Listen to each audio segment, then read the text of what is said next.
the value of ultrasound in the evaluation of endotracheal and central venous catheters. One of the important functions for ultrasound is to demonstrate the location of the central venous line. We can see here the axial view. This is the internal jugular vein, and this is the carotid, and this is the thyroid, the left thyroid loop.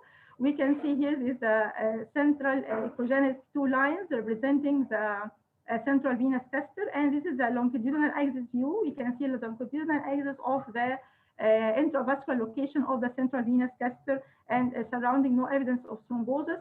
And actually, thrombosis occurs in the tip, usually at the tip of the thrombus, at the tip of the catheter, and we should search for it as much as we can. Another important technique to demonstrate the patency and the intravascular location of central venous catheter is to add a probe within this external location with cranial angulation. We can see here the four-chamber view of the heart. This is the right atrium, right ventricle, left ventricle, and left atrium. Then with rapidly injecting 10 milliliter of saline, we can see here the equiescent fluid, blood turned into turbidity or swirl sign here, or known as bubble test. This indicates the patency and the intravascular location of the central venous catheter. Yes. Also, there is new reports discussing the value of ultrasound in assessment of the endotracheal tube placement. This case here, the ultrasound probe over the neck here, we can see the trachea, and the echogenic lines here within the trachea, indicating or confirming the presence of endotracheal tube within the trachea. However, and this is the artifacts known as bullet signs. However, we can see in this case, we can see the two rounded shadows in the trachea and the esophagus. And in this case, there is faulty insertion of the endotracheal tube within the esophagus, as in this static view. Lastly, regarding the value of cranial ultrasonography in neonatal ICU, the main indication of ultrasound is to document and degrade journal matrix hemorrhage and post-hemorrhagic hydrocephalus in preterm neonates. And it's a recommended protocol when to scan the infants or the neonates. In neonates below 28 weeks at birth, the first ultrasound should be performed at 6 hours of age, then at day 3 or to week 1 or 4 weeks, and then term age equivalent or discharge whichever occurs first. Then at 28 to 31 weeks or birth weight up to 1.5 kilograms, first ultrasound should be performed at day 3 to 1 week, then 4 weeks, then again to term age equivalent.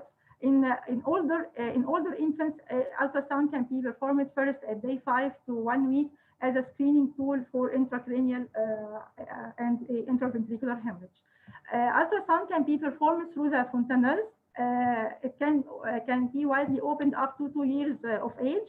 However, it can be opened up to 2 years. However, it can after the neonatal period, it gets smaller in size with increasing age and limiting the field of view. And this is a sagittal and the coronal planes. We can scan the whole brain of the infant. The important location, the coronal view here, we can see the cavum septum pellucidum and the area of journal matrix here between the caudate and thalamus, and this is another coronal plane demonstrating the choroid plexus within the lateral ventricle. This is an important parasagittal section demonstrating the area of the caudothalamic groove between the caudate and thalamus, and is an important location for occurrence of journal matrix hemorrhage in preterm neonates. Also, by ultrasound, we can have an insight into the cerebral circulation. We can see the anterior cerebral arteries or middle cerebral arteries with measurement of the velocities, peak systolic velocities and end-diastolic velocities. The normal cerebral circulation is low resistance biphasic flow, as we can see here. And there are charts demonstrating the normal values for infants in different ages, peak systolic velocities, end-diastolic velocities, and time average velocities. Also again. Another important indicator of the vascular resistance is resistive index, which equals peak systolic velocity minus end diastolic velocity divided by peak systolic velocity.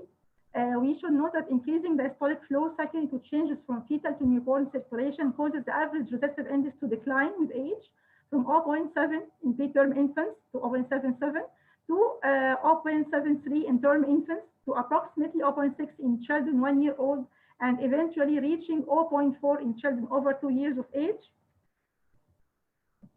This is a case of one of our cases dated 2004. We can see here a case of bilateral germinal matrix hemorrhage. We can see a grade 1 only as a caudothalamic groove on the left side with no intraventricular extension, and with grade 2 within the right lateral ventricle here. Ultrasound has an important value again as no ionizing radiation and its bedside. We can do follow-ups. This is the echogenic hemorrhage turned into an equilucent cyst known as the germinolatic cyst within the caudothalamic groove, or can extend into the intraventricular location and into grade 2 intraventricular hemorrhage. If it is accompanied by hydrocephalus, so it's grade 3 hemorrhage, one of our cases also, or accompanied by periventricular hemorrhage known as pathologically proven as periventricular hemorrhagic infarction, venous infarction, rather than direct extension of the intraventricular bleed. Ultrasound can be used as a for grading of hydrocephalus. There are main 3 grading tools: either ventricular index of Levine or diagonal width of the frontal horn, also the ventricular height in parasagittal plane. Also, each one of these has grading as mild, moderate, or severe. Regarding Levine index, you can see the measurement from the midline to the lateral aspect of the dilated frontal horn here. If it exceeds 4 millimeters above the 97th centile for gestational age, this is a strong indicator of therapeutic intervention by means of CSF drainage. Also, diagonal width of the frontal horn and ventricular height of the lateral ventricles used as for grading of hydrocephalus. Also, resistive index can reflect what's going on regarding the vascularity of the cerebral circulation with cases of hydrocephalus and possible increased intracranial tension.